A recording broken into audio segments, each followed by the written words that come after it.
中小件承諾5月23日必達，晚到必賠。呵，小米，你啊真係等住賠錢啊！屌你依家先至到深圳五和，都唔知聽日到唔到島添，真係，哼！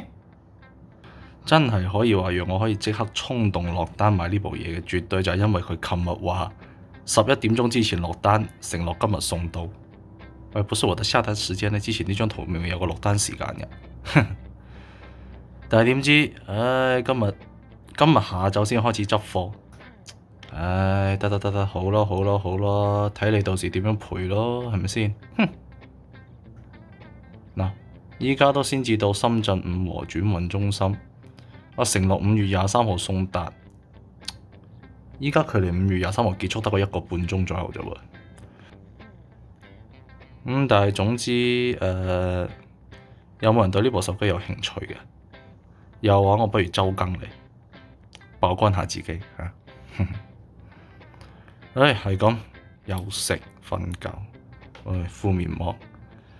不過，唉，Canon Ultra 辛苦你呢半年1年半啦。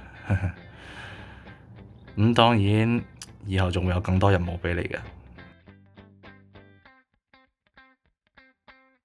10、9、8、7、6、5、4、3、2、1。中小件承諾5月23日送達，晚到必賠。5月24號咯喎，老闆。